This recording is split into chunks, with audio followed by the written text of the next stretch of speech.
In the name of Allah, the Beneficent, the Most Merciful, brothers and sisters, do we have a complete freedom under the law? Do we have justice under the law? Do we have equality?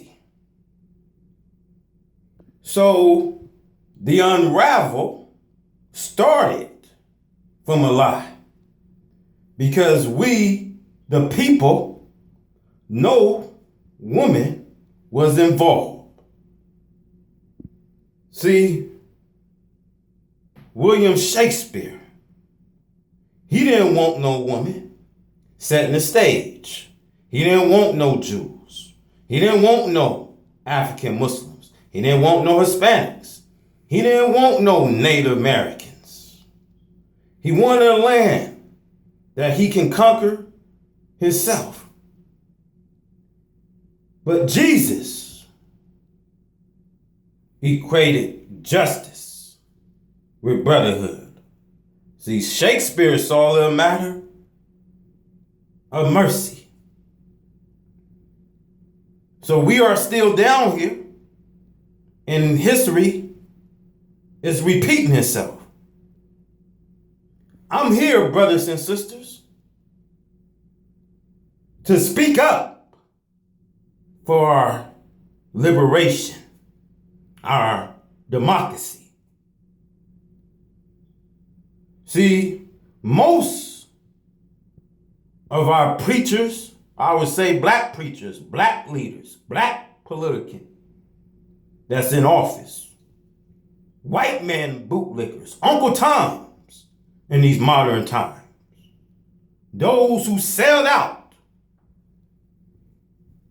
And I'm here to tell you and tell our black preachers today and our black leaders and black political that's in high office that you can ill afford to sell yourself in these times.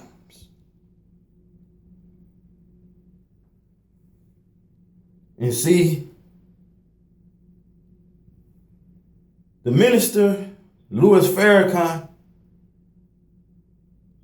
said, how can we define love? So where is freedom? Where is justice and equality? Then there you will find love.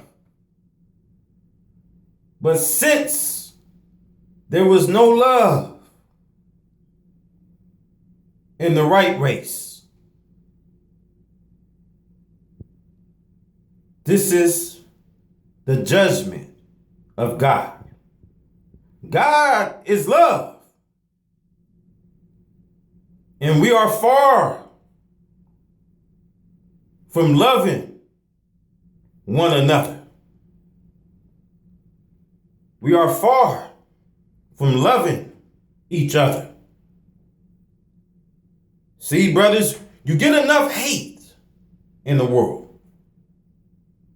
So Jesus says he came in the world, but the world did not know him. He came to his own, but his own received him not. So when are we going to have the love of brotherhood? See, didn't matter what nationality you are. Didn't matter if you was black, white, red, pink, purple, yellow, brown. But we all are God's people. See, we are in this thing together. And if the enemy is trying to destroy us and gain a population, and if Jesus came, brothers and sisters, with the gospel to preach against the wickedness of this civilization of the white man in America, then you have to understand that when he said his kingdom, brothers and sisters, was not of this earth. Because if it was, he would have sent his servants to prevent from his arrest. But now that his kingdom belongs in another place. See, once you understand, heaven and earth will pass. But Jesus says, my words will never pass. His words will give us everlasting life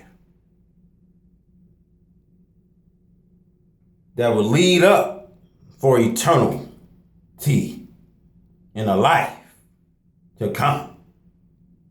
So God says we must seek refuge in a time like this, because we are living in a terrible time. But God says the meek will inherit this earth, because he's given this earth back to us. So brothers, sisters, we have to be patient to receive, because this is going to be ours. Never again will God loan this earth to some non-owners, because they have not proved. America has not proved to do the right thing. America will almost have to do a marvelous thing to turn this all back around. A square deal. And if they can, God will prolong their time, and he'll put a good extension of time. But they have not shown no love. So this is the divine judgment coming on America.